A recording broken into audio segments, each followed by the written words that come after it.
Thank you sir.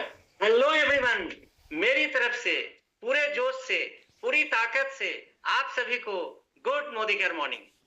Yes, लोग जिस उम्र में मरने की दुआ करते हैं, हमने उस उम्र में जीने की कसम खाई है।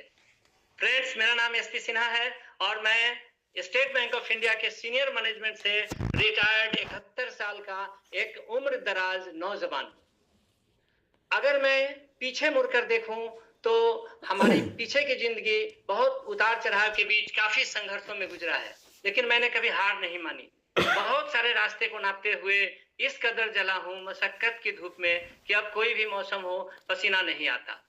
मैं हर साल अपनी पत्नी के अगले जन्मदिन पर चाहता था कि हीरे की अंगूठी अगर न दे सका तो कम से कम सोने की जरूर दूंगा, लेकिन 40 साल की नौकरी में वो दिन कभी नहीं आया।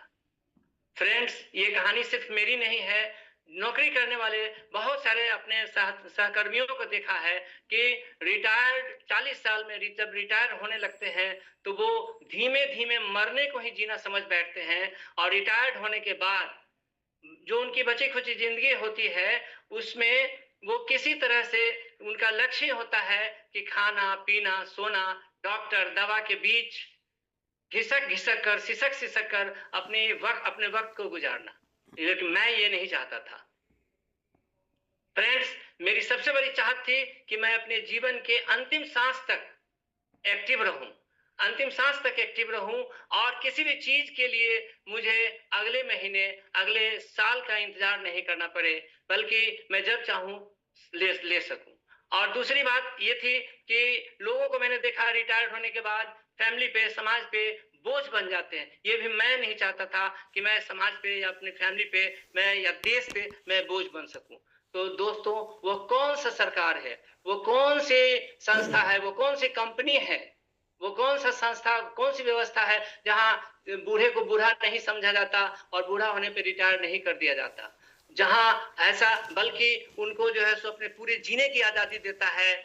जब तक चाहे जिस तरह से चाहे आप देश विदेश घूमते हुए पूरे आनंद के साथ जी सकते हैं। ऐसा कौन सा प्लेटफॉर्म है? तो वो प्लेटफॉर्म है दोस्तों मोदी केयर का। और हुआ यूं कि एक दिन हमारे कुछ पुराने मित्र और नए मित्र हमारे घर पे आए और उन्होंने मोदी केयर का डेमो दिखलाया, प्लान दिखलाया और हमें ज्वाइन कराए और बताया कि मीटिंग सेमिनार में बार बार वो इनवाइट करते रहे, हम जाते रहे। और इसी तरह से आते आते 6 साल बाद एक वह भी दिन आ गया जब मेरा सम्मान जीआरडीडी के रूप में दिल्ली में 1 क्विंटल गुलाब के फूलों के बीच किया जा रहा था। दोस्तों, क्या क्या बच गया इस जीवन में? क्या मैंने किया? सिर्फ मोदी केयर से जुड़कर अपने घर का सामान यूज किया और अपने दोस्तों को इसके विषय में बताया, और इतना ही करने से करते करते 6 साल में मैं जीआरडीडी बन गया।